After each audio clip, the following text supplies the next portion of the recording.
우리 지난 시간에 민수기 29장까지 했습니다. 그래서 우리 조금 정리를 하자면 민수기 26장서부터는 민수기 후반부인데, 민수기 후반부에서 26장에 보면 인구 계수합니다. 역시 싸움에 나갈 만한 자로 계수합니다.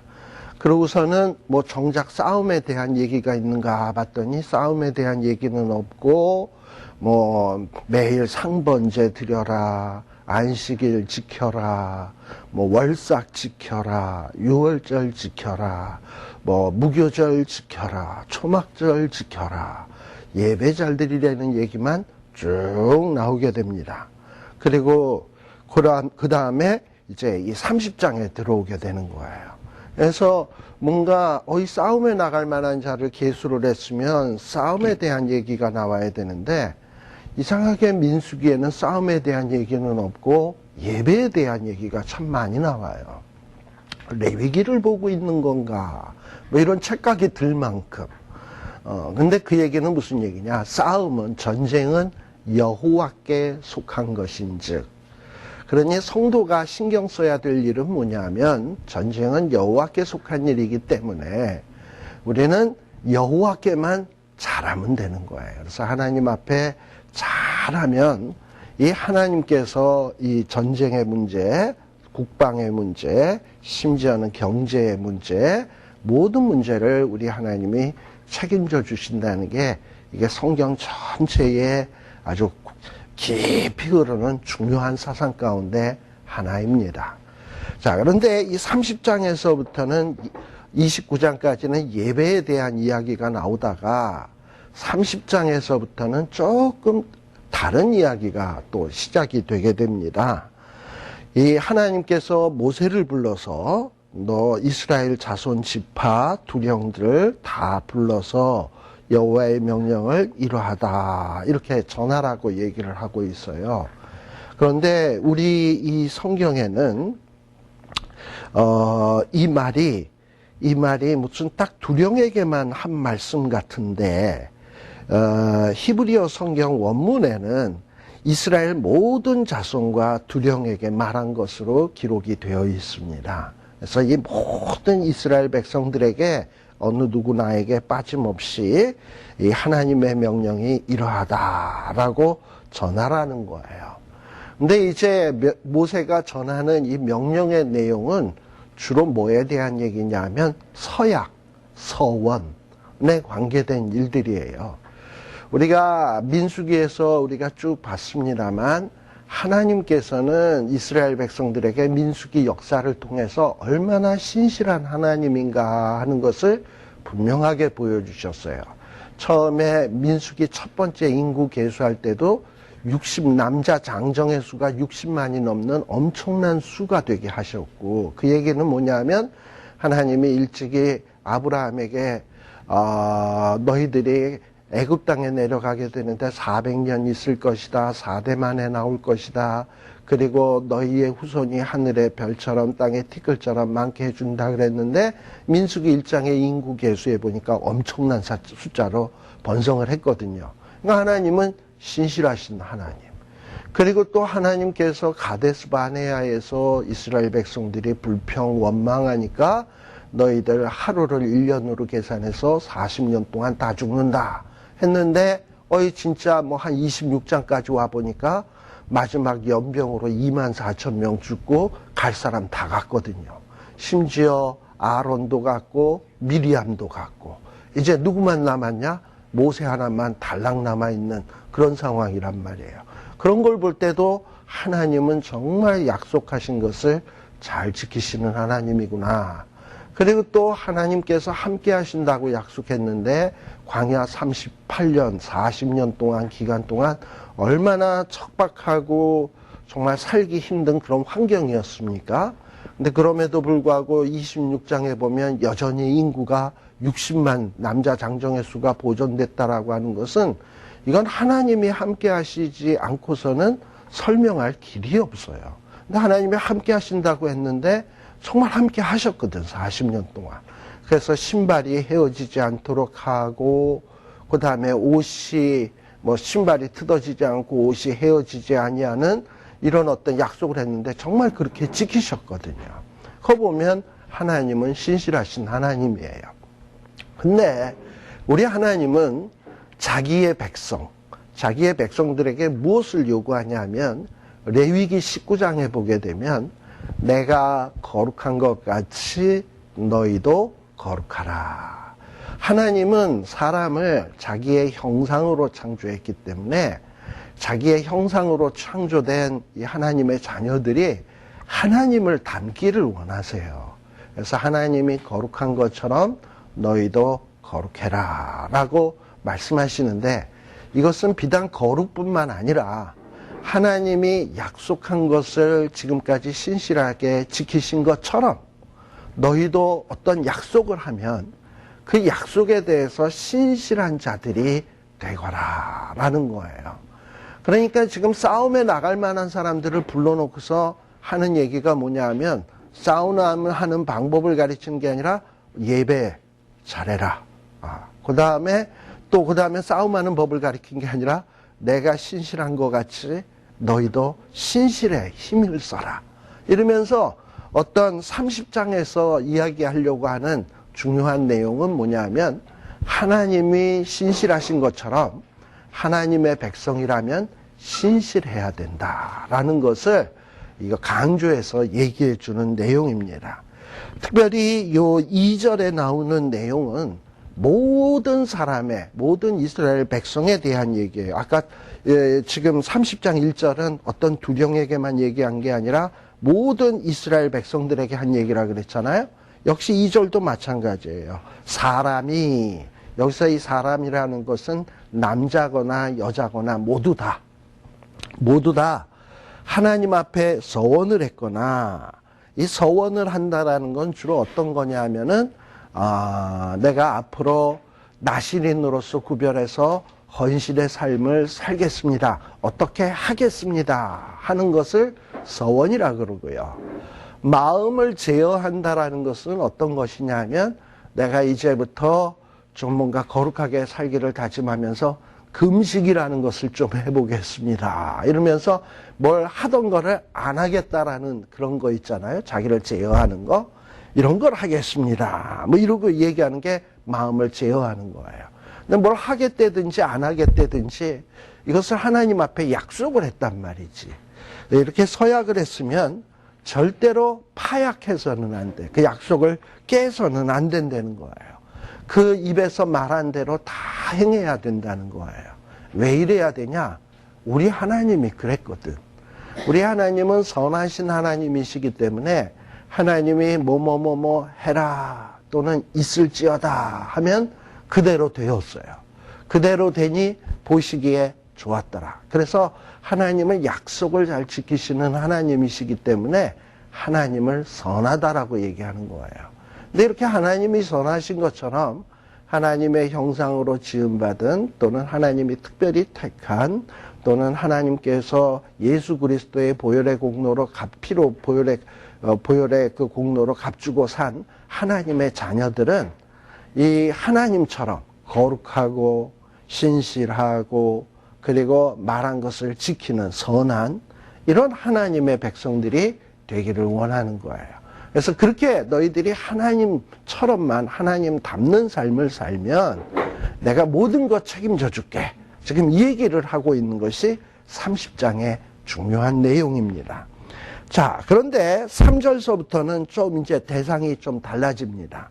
2절은 모든 이스라엘 백성에 대한 얘기라고 한다면 30장 3절에서는 어떤 여자가 어려서, 이 어려서라는 것은 아직 시집 안 가서 부모님의 이 돌봄 속에서 자라고 있는 이런 소녀나 시집 안 간 처자, 이런 처자가 아직 아버지 이 보호하에 집안에 있을 때에 뭐 나름대로 무슨 학생 집회 갔다가 은혜를 받고서는 내가 좀 헌신해야 되겠다 이런 생각이 들어서 마음에 서원을 했단 말이죠. 예를 들면은 내가 단기 선교로 한 2년 가가지고 몽고에 가가지고 혹은 조금 더 험한 아프가니스탄이나 지금 시리아나 지금 난민촌 있는 데 가가지고 좀 내가 봉사를 해야 되겠다. 지금 아랍권은 복음 전도하기가 요때다. 해가지고 이렇게 서원을 했단 말이죠. 뭐 하겠다고 이렇게 결심을 했단 말이죠. 그리고 또 그 기간을 가기 위해서 내가 좀 준비를 하기 위해서 한 달간 금식을 하면서 좀 영적으로 훈련을 해야 되겠다. 그리고 마음을 제어하기로 스스로 마음에다가 다짐을 하고 하나님 앞에 약속을 했어요. 그랬는데 그 약속을 했는데 그 아버지한테 이제 얘기를 했거든. 아버지, 내가 하나님 앞에 이렇게 서원을 했고 그래서 내가 그 준비를 위해서 한 달간 금식하기로 내가 결심을 했으니까 저 좀 도와주세요. 하고서 아버지한테 은호를 딱 했단 말이죠. 4절입니다. 그랬더니 아버지가 그 얘기를 딱 듣더니 그냥 아무 말이 없어. 이 아무 말이 없다라는 얘기는 해도 좋다라는 무언의 허락이에요. 그러면은 이 처자는 반드시 그 하나님 앞에 약속한 것을 실행에 옮겨야 돼요. 그리고 금식하기로 했었다고 한다면 그 약속도 지켜야 돼요. 그런데 5절 하나님께서 하나님이 아니지 아버지가 그 딸의 이야기를 듣더니 안 돼.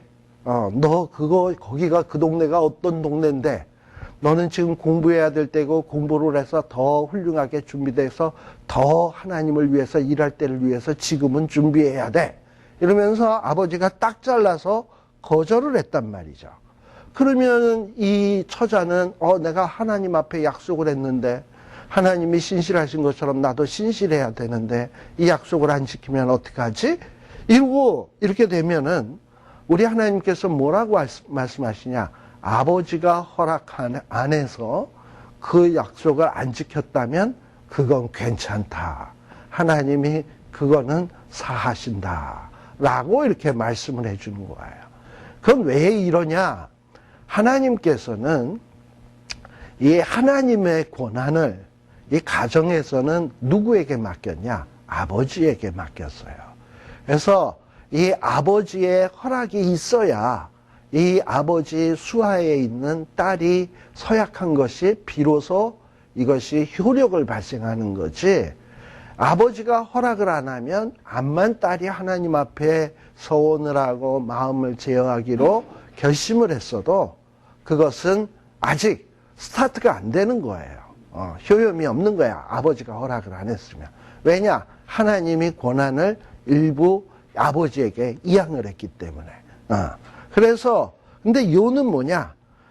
이렇게 서원을 했으면 지켜야 된다는 거예요. 그 다음에 또 5절에 6절에 보게 되면 자, 근데 이 딸이 그 다음에는 시집을 갔어. 그래가지고 이제 남편이 있단 말이죠. 그래서 남편을 맞을 때의 서원이나 마음에 제어하는 서약을 경솔히 입에 발하였다 하자. 아마도 이 남편이 뭐 장동건이나 배용준처럼 생겨서 내가 저 사람하고 결혼하면은 내가 평생을 어떻게 살겠습니다. 주 앞에 그냥 맨날 철야하고 맨날 고맙다고 감사기도 하고 이러면서 하겠습니다. 이랬는데 남편이 뭐라고 얘기하냐. 그것을 듣고선 철야는 무슨 철야, 그럴 필요 없다.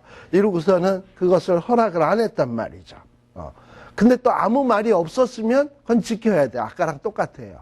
근데 그럴 필요 없다 그러면은 안 지켜도 돼. 이건 또 왜 그러냐? 여자가 결혼을 하면 이 권한이 누구에게로 이양되느냐? 남편에게로 넘어가는 거예요. 아버지에게서. 그러면 남편하고 아버지가 있을 때 누구 권한이 더 센가? 하나님이 보실 때는 남편의 권한이 더 세요. 남편의 권한이 더 우선이에요. 그러니까 이 부부 간의 이 문제가 더 우선이고 그 다음에 아버지 이렇게 가는 거예요. 그래서 남편이 허락을 안 하면 남편의 말에 순종해야 돼요.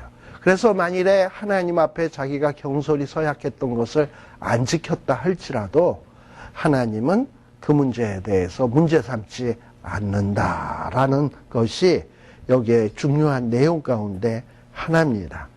자, 그래서 그 다음에 반면에 9절서부터는 또 무슨 얘기냐?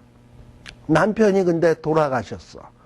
아버지도 돌아가시고 이제 싱글이야. 완전 싱글. 혼자예요. 그래서 과부나 혹은 남편이랑 이혼을 했어요. 그랬는데 그러고 난 다음에 서원을 했다. 이러면은 자기가 책임을 지는 거예요. 자기가 서약을 했으면 반드시 그 약속을 지켜야 돼요. 그런데 만일에 10절에 보게 되면 남편의 집에 있으면서 서원을 했는데 서약을 했는데 남편이 듣고도 아무 말이 없고 금함이 없으면 그 서원은 행해야 된다. 왜 이런 얘기들이 자꾸 나오느냐? 이렇게 하나님의 백성들은 하나님 앞에 서원했으면 반드시 지켜라. 왜? 우리의 언약의 하나님도 약속하신 것은 반드시 지키시니까. 그래서 하나님이 약속에 신실하신 것처럼 너희 하나님의 백성도 신실해야 된다라는 것을 말하기 위해서 지금 요 내용들이 나오고 있는 것입니다. 또 13절에 보게 되면 뭐라고 되어 있습니까? 결론적으로 무릇 서원과 무릇 마음을 괴롭게 하려는 서약은 남편이 그것을 지키게도 할 수 있고 무효케도 할 수 있나니. 그러니까 이 남편의 이 허락 여부에 따라서 할 수도 있고 할 수도 없다라는 거예요. 자, 그리고 만일에 남편이 아무 말도 없으면은 그거는 무언의 허락이기 때문에 꼭 지켜야 돼요. 그런데 문제가 좀 있는 것이 뭐냐면 15절이에요. 남편이 말을 듣고서 아무 말을 안 했어. 그리고 한참 세월이 지났어요. 그래 놓고서 한참 지나서 그거 하지마 하고서는 서약한 거 무효야 하지마 이러고 얘기를 하게 되면 누가 죄를 담당하냐? 남편이 그 죄를 담당하게 돼 있어요. 그래서 이 남편은 가정의 신앙의 어떤 최고 책임자거든요. 그래서 어떤 신앙적인 중요한 문제가 있으면 즉각 이 가족들과 의논해서 아주 지혜롭게 질질 끌지 말고 아주 신속하게 판단하고 결정해야 될 책임이 있어요. 그냥 미지근하게 유야무야 질질 끌다가 문제 발생시키면 그 모든 책임은 누가 지느냐? 남편이 지는 거예요. 그러니까 이 남편도 아내도 다 뭐 해야 된다는 얘기냐면 하나님 앞에서 신실해야 된다라는 거예요. 근데 지금 이 얘기를 지금 요 가정 안에서 얘기했는데 사실 수신제가 치국평천이라고 이 가정이 하나님 앞에서 신실한 삶을 살 때 그 가정들이 모여진 나라가 하나님 앞에서 신실한 삶을 살 수 있기 때문에 우리 하나님께서는 이 싸움에 나갈 만한 사람들에게 이 마지막으로 주시는 명령에 예배 잘 드려라. 하나님이 약속 잘 지킨 것처럼 너희들도 약속 잘 지켜라. 라는 얘기를 하고 있습니다. 자, 그 다음에는 31장이에요. 이제 드디어 싸움에 나갈 만한 자에 해당된 얘기가 조금 나옵니다. 그동안에는 싸움에 나갈 만한 자 계수하고 뭐 진을 짜고 조직하고 해놓고서는 싸움에 나가는 이야기가 하나도 없었는데 이제 드디어 하나 나오는데 31장 1절이에요. 하나님이 모세에게 말하기를 야 이스라엘 자손의 원수인 이 미디안에게 그 원수를 갚아라 라고 지금 하나님이 명령을 내리고 있습니다. 왜 미디안 사람들이 이스라엘 자손의 원수인가 라는 것은 우리가 이전에 있었던 발람 사건을 생각하면 이해가 갈 것입니다. 원래 이 발람 사건은 그 시작을 누가 했냐? 모압 왕 발락이 이스라엘 백성들이 파죽지세로 밀려 들어오니까 겁이 나가지고 이스라엘 백성들을 어떻게 좀 망하게 해볼까 해가지고 전면전으로 대결을 하자니 자기네들이 역부족일 것 같고 그래서 뭔가 이런 술사를 고용을 해가지고 저주를 하면 뭔가 효용이 있지 않을까. 근데 이 술사를 용한 술사를 구하여야 되겠는데 자기네들은 정보가 별로 없어. 술사에 대한 정보가. 그래가지고 이 모압 왕 발락이 누구의 도움을 얻느냐? 미디안의 제사장들의 도움을 얻게 되는 거예요. 근데 이 미디안의 제사장들은 주로 유목민이라서 왔다 갔다 많이 하는 사람들이거든요. 북쪽으로 갔다, 남쪽으로 갔다. 그래서 당시에 이 주변 정세, 이 어느 나라가 어떻고 어떤 나라가 지금 무슨 일이 있고 이런 거에 너무 잘 알아. 어느 나라에 뭐에 아주 능수능란한 사람이 살고 이런 걸 너무 잘 알기 때문에 이 모압 왕 발락이 미디안 사람들에게 도움을 요청해가지고 발람이라고 하는 선지자를 고용을 하게 됩니다. 그리고서는 이 발람 선지자를 고용해서 이스라엘을 저주하려고 하죠. 그런데 발람 선지자는 뭔가 이스라엘을 저주하러 와가지고서는 하나님의 간섭 때문에 저주는 못하고 축복만 하다 가요. 근데 그러다 보면은 이 미디안 사람과 모압 사람들이 예비한 예물을 가질 수가 없잖아요. 그러니 하나님이 간섭하는 동안에는 이스라엘의 좋은 얘기만 하다가 이제 하나님의 간섭하심이 싹 없을 때 그 미디안 사람들에게 코치하죠. 이스라엘 백성들은 전면전으로도 안 되고 이스라엘 백성들을 해야 할 사술이 없고 이스라엘 백성들을 해야 할 저주가 없다. 우리 그 발람이 얘기했던 거잖아요. 그러니까 이스라엘 백성들에게는 사술로도 안 되고 주술 뭐 이런 걸로도 안 되고 어떤 방법으로도 안 된다. 그러니 이스라엘 백성들을 망하게 하는 방법은 하나님과의 관계가 틀어지게 하면 된다.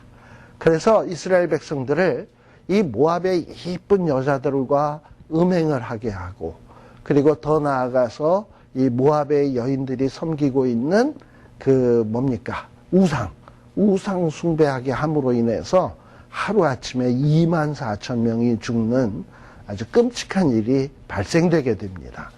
근데 그 사건을 지금 염두에다 두고 하나님이 하시는 거예요. 바로 이스라엘 자손 24,000명이 연병으로 죽게 한 그 미디안 족속들, 이것들에게 원수를 갚아라. 원수를 갚아라.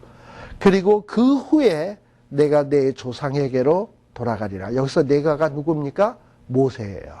모세 보고 네 조상에게로 돌아간다.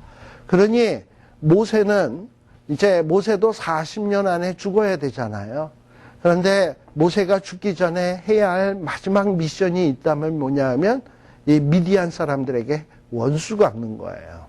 자, 근데 이 미디안 사람들에게 원수 갚는 게 단순히 원수 갚는 거냐?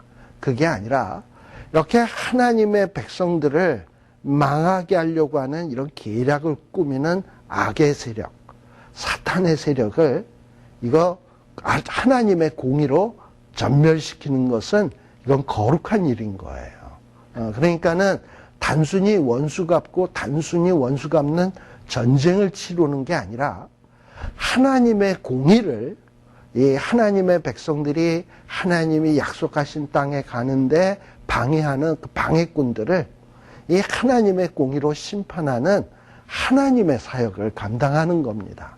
그러니 민수기에 나오는 것은 민수기에 나오는 전쟁이라고 하는 것도 그냥 사람 죽이고 원수 갖고 그냥 땅 빼앗고 하는 전쟁이 아니라 이 땅 위에 하나님의 공의와 정의를 실현해 가는 거예요. 그러니 하나님의 백성들이 신경 써야 될 것은 뭐냐? 첫째는 예배 잘 드리고, 그 다음에 하나님이 신실하신 것처럼 신실해야 되고, 하나님이 공의로운 것처럼 이 땅 위에 하나님의 대리인으로서 이 땅 위에 공의와 정의를 실현해 가는 거예요. 이게 이제 모세가 해야 되는 일입니다.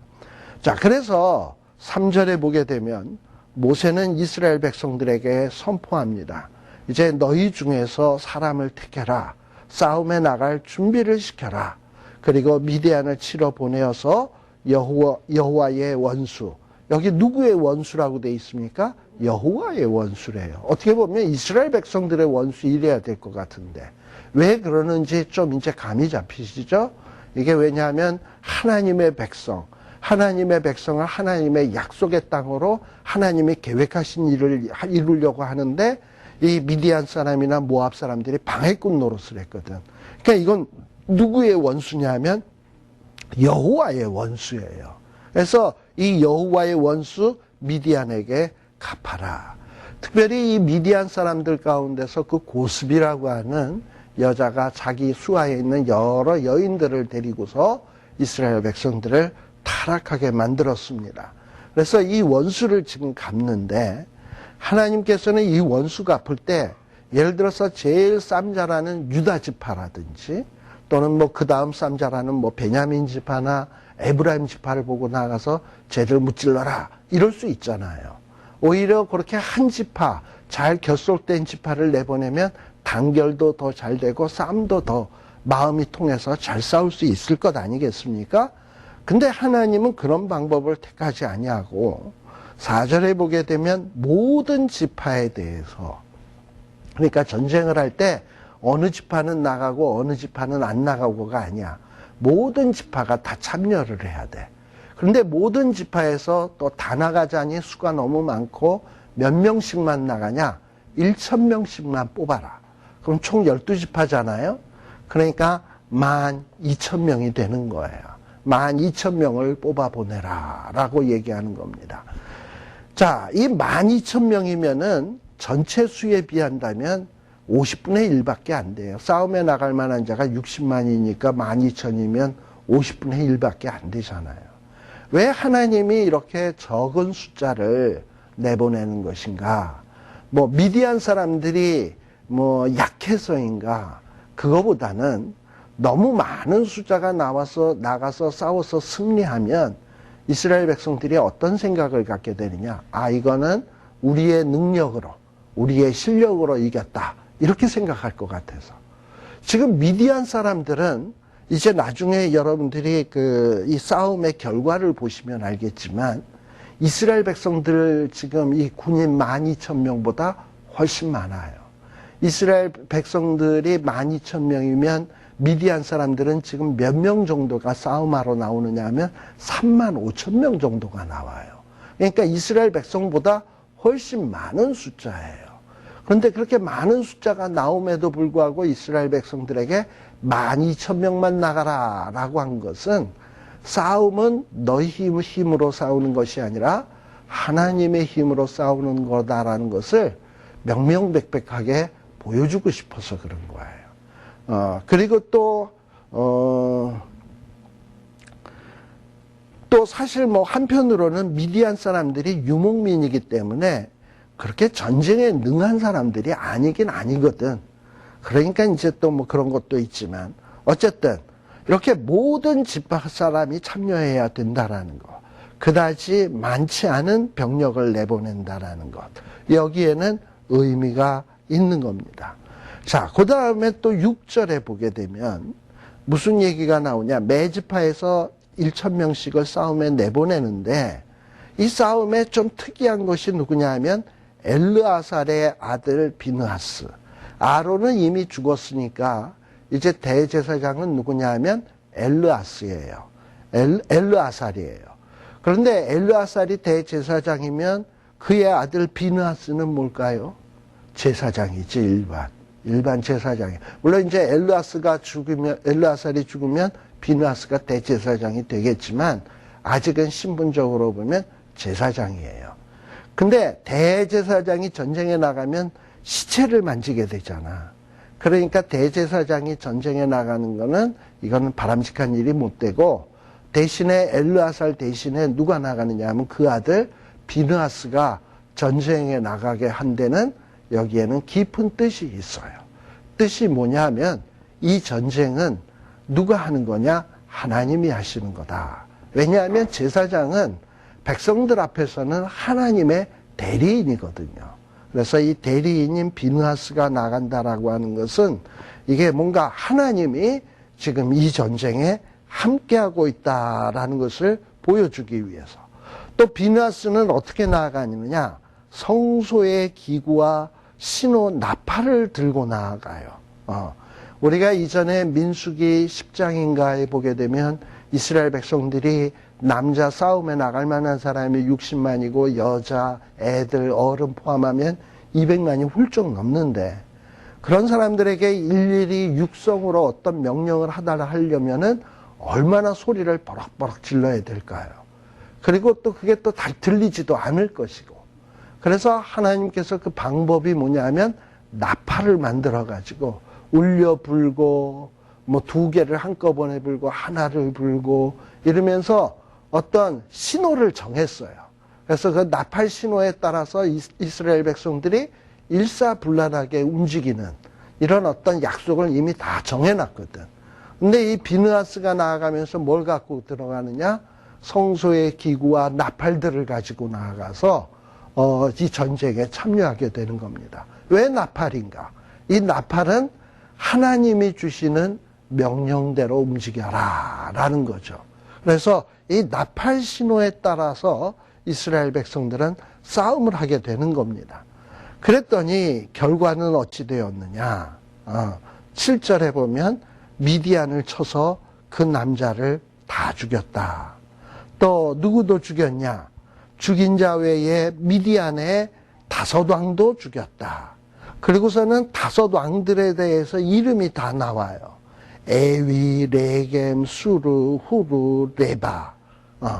왜 이렇게 미디안의 왕들의 이름이 이렇게 다 이름까지 또박또박 나오는가? 이것은 역사적인 사실이라는 거예요.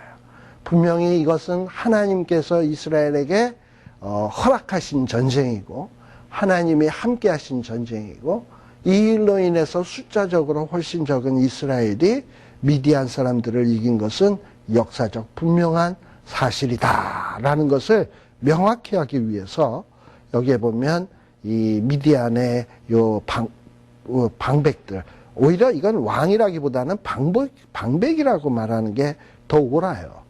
이런 자들을 다 죽였어요. 근데 거기에서 좀 특이하게 눈에 띄는 인물이 뭐냐면 8절 마지막 부분에 보게 되면은 누가 나오느냐? 부올의 아들 발람이다. 이 발람도 죽는다 이 말이죠. 이 미디안 장로들이랑 결탁해가지고 이스라엘 백성들을 타락해 한 자. 그러니 이 발람은 많은 정말 상당한 가치의 어떠한 이런 재물을 얻었겠지만 써보고 죽었을까요? 못 써보고 죽었을까요? 못 써보고 죽었을 거예요. 칼로 뒤진 거예요. 그러니 써보지도 못하고 죽은 거예요. 그러니까 사람이 내가 재물을 많이 가지면 이걸 가지고 천년만년 행복하게 살겠지 생각할지 모르지만 하나님이 심판하시면 써보지도 못하고 가는 거예요. 그러나 아무리 보리떡이고 보잘것없는 음식이 있어도 하나님이 먹을 수 있도록 하시면 이건 먹는 거예요. 근데 아무리 산의 진미가 있어도 내 몸의 건강이 시원치 않아서 못 먹으면 못 먹는 거예요. 그러니 모든 복과 이 복을 누리는 것은 하나님의 허락하심에 달려있는 문제지 내가 머리 굴린다고 되는 것은 아니다라는 것을 우리가 볼 수 있습니다. 자, 그래서 9절에 보게 되면 이제 전쟁의 결과들이 나오는데 미디안의 부녀들, 아이들을 사로잡았어요. 그리고 가축, 양떼, 재물 다 탈취했어요. 그리고 이 거처하는 성읍들과 촌락은 다 불살랐어요. 왜 성읍들과 촌락을 불살랐습니까?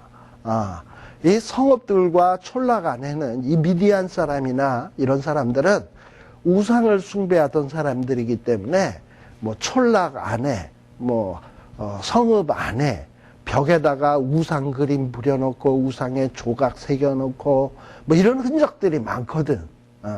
그러니까 그런 것들을 아깝다 하고 그냥 내비두고 이스라엘 백성들이 그 안에 들어가서 살기 시작한다면 알게 모르게 영향을 받거든요.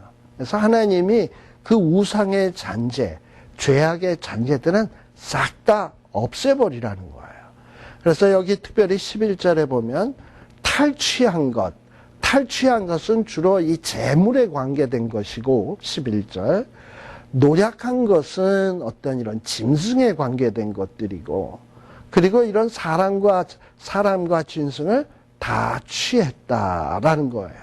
그래가지고 이제 이것을 취해가지고 이제 이 본부 이스라엘이 있는 이 후방으로 오게 되는데 거기가 어디냐면 여리고 맞은편 요단가 모압 평지예요. 그래서 진에 딱 도착을 했는데 엘르아살 이스라엘 자손들이 다 마중을 나왔는데 이 모세가 이 장면을 보면서 굉장히 진노를 하게 되는 거예요. 특별히 14절에 보게 되면 모세가 군대의 장관 싸움에서 돌아온 천부장들 백부장들에게 진노했다라고 되어 있습니다. 왜 진노했는가?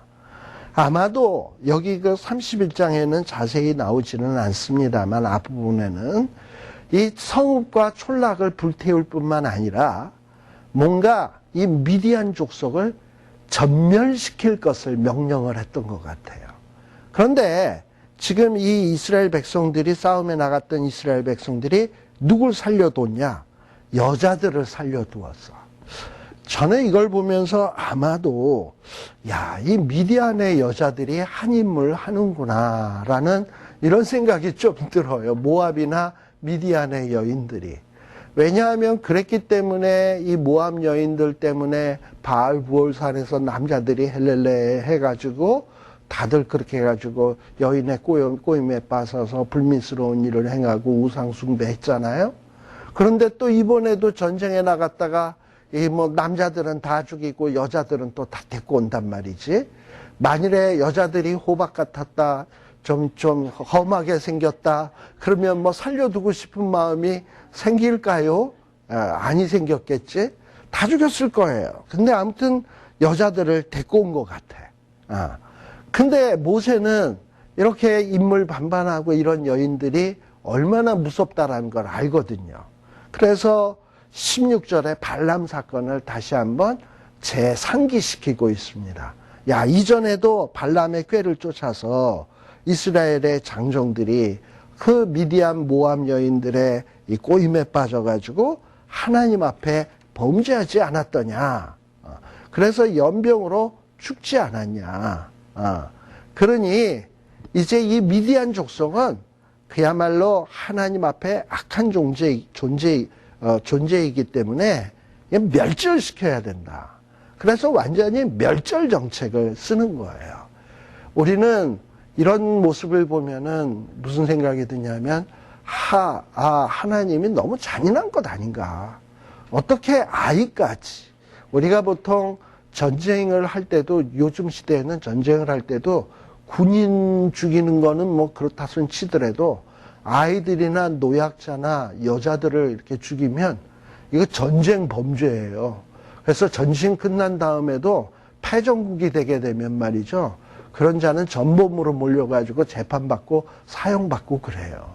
이거 어떻게 보면 전쟁 범죄와 같이 아이들을 죽이고 여자들, 민간인들을 죽인다라는 건 너무 잔인한 일 아닌가, 이렇게 생각할 수 있는데, 지금 하나님은 어떤 사람의 인권을 논하는 게 아니라 우상 숭배냐, 죄냐, 의냐, 이 부분을 따지고 있는 거예요. 이 미디안 족속들은 뭐냐? 하나님의 거룩한 계획, 즉 이스라엘 백성들을 가나안 땅에 들이는 이 거룩한 계획에 방해꾼 노릇을 한 어떤 악의 종자들이거든. 그래서 이 악의 종자들은 하나님의 심판을 받아 마땅한 거거든요. 그래서 죽이라고 한 것이지 이스라엘 백성들에게 잔인한 행동을 하라고 하는 것은 아닙니다. 걔네들은 나름대로 자기네들은 의롭다고 생각을 할 거예요.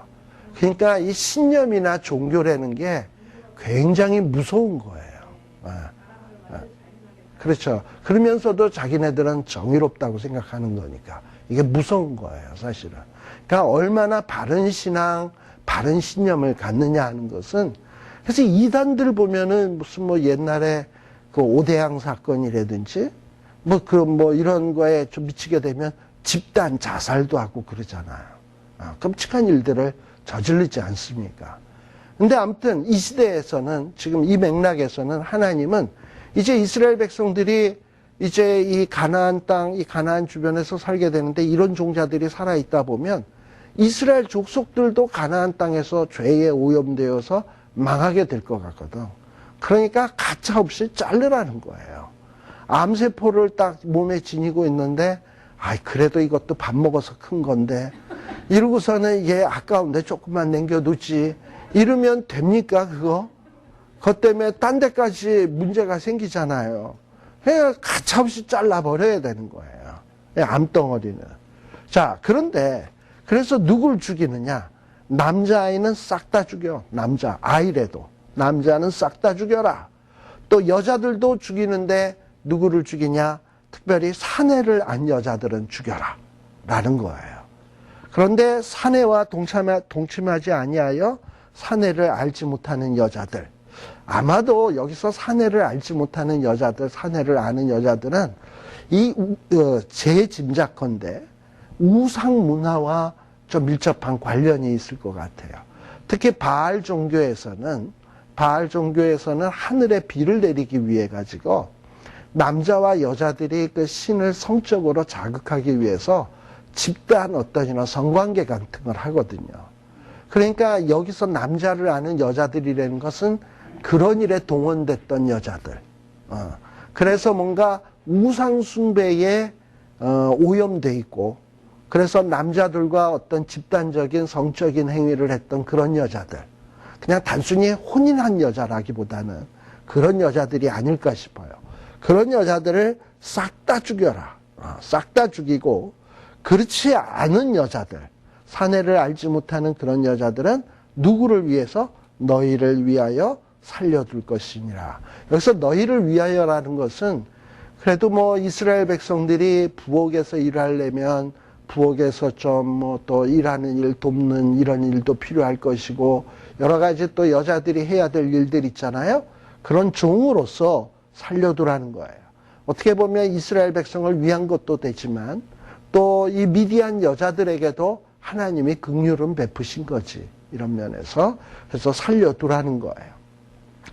그리고 그 다음에, 자, 그러니까 요 18절까지의 미디안 족속들을 멸절하는 것은 뭐냐면, 하나님의 싸움하는 공동체는 예배 잘 드리고 신실하고, 그리고 또 뭘 해야 되느냐. 이렇게 공동체 안에 악에 오염될 만한 것들은 싹 제해야 돼. 이게 싸움하는 공동체가 해야 될 일이라는 거예요. 그래서 이 미디안 족속에 대해서 철저하게 이렇게 응징을 해야 되고, 그리고 하나님의 공의와 정의를 이 땅 위에 실현하는 것. 이게 이스라엘 백성들의 싸움인 거예요. 자, 그리고 19절에 보게 되면 또 역시 어떤 또 명령이 주어지게 되냐면 19절 이하에 보게 되면 이제 전쟁을 하다 보니까 많은 사람을 죽였을 거 아니에요. 또 아이도 죽이고 또 사내를 아는 여자들도 죽이고 이랬으니 이 얼마나 이 시체에 오염이 되었을까요? 우리가 이전에도 민수기에서 나왔습니다만 시체에 오염되게 되면은 7일 동안 부정하다. 그래서 이 7일 동안 부정한 기간은 진 안에 있을 수 없고 진 밖에 있다가 정결례를 거쳐서 진 안으로 비로소 들어올 수 있는데, 정결례는 어떻게 지내냐? 3일, 3일과 7일에 우리 그 붉은 암송아지 잿가루 주스 아시죠? 그거 물에다가 쭉쭉 뿌려야 이게 깨끗해지는 거, 그걸 해야지 되는 거예요. 그리고 7일에는 그 정결 그 물을 뿌리고 몸을 깨끗이 하고 그 다음에 옷을 싹 다 갈아입고 그 다음에 이렇게 들어오도록 돼 있어요. 또 뿐만 아니라 어떤 시체로 인해서 어떤 의복이라든지 20절 또는 여러 가지 기구들 이런 것들이 오염됐을 수 있으니까 이것도 역시 깨끗하게 해야 되는 거예요. 결국 무슨 얘기냐? 어떤 하나님의 이 싸움하는 공동체의 진은 부정이나 더러운 것으로 오염되어서는 안 돼. 특히 23절에서부터 보게 되면 여러 물건들을 탈취했다 그랬잖아요. 그런데 불에 견딜 만한 물건은 불을 지나가게 하라. 그리하면 깨끗하려니와 오히려 정결케 하는 물로 그것을 깨끗해 할 것이며, 여기서 이 오히려라는 이 말이요.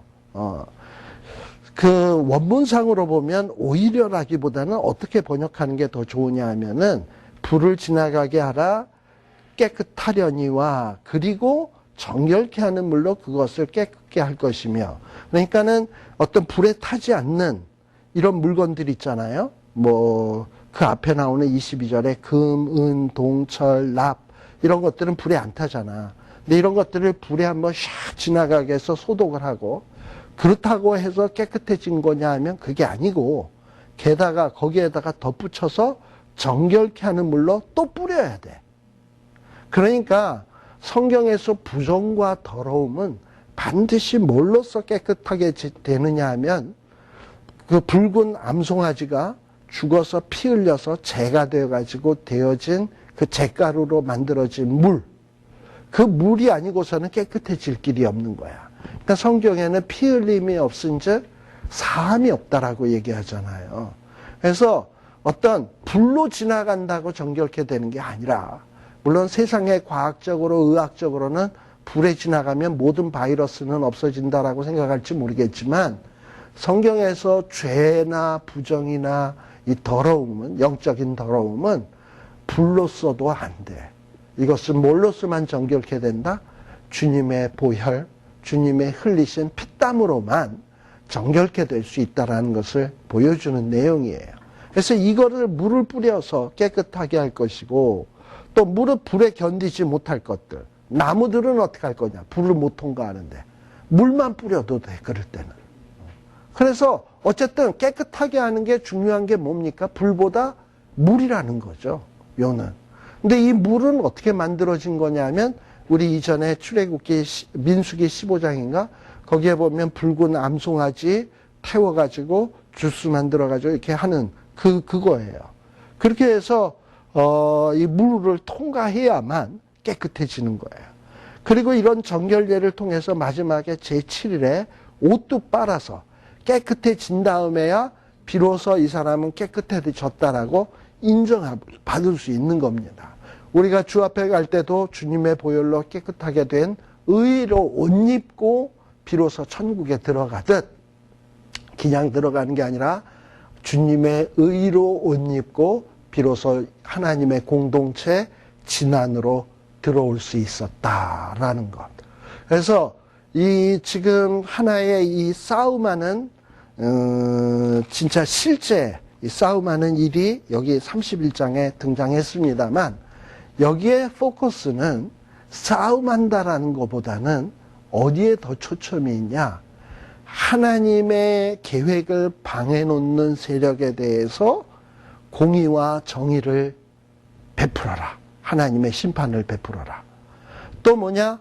또 이렇게 하나님의 백성들을 오염시킬 수 있는 미디안 족속에 대해서 멸절시켜라.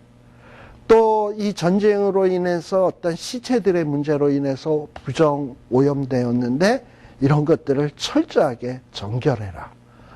그래서 어쨌든 싸움하는 공동체가 무엇을 신경을 써야 되는 건지, 그 원리를 지금 이 싸움이 목적이 아니고 이 싸움하는 예를 통해서 이스라엘 백성들에게 분명히 교육해주고 있는 겁니다.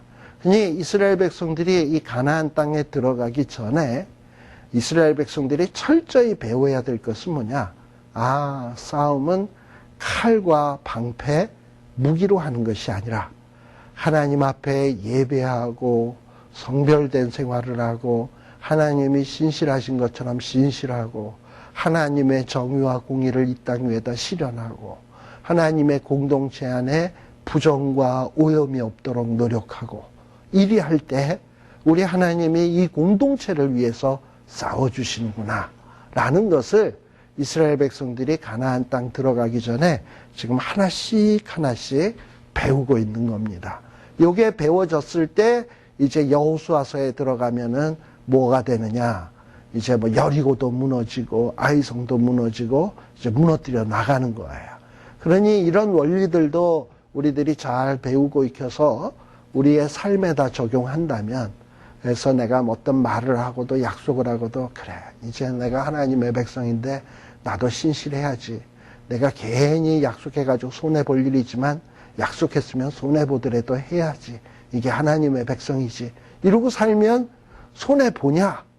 하나님이 보시고 너가 나 때문에 손해보는 일을 했구나. 이러고서는 더 채워주실 줄 믿습니다. 그래서 또 이걸 또 너무 믿어가지고 매번 또 그렇게 그거는 또 좀 너무 속보이는 일이고 우리 잠시 쉬었다 가겠습니다.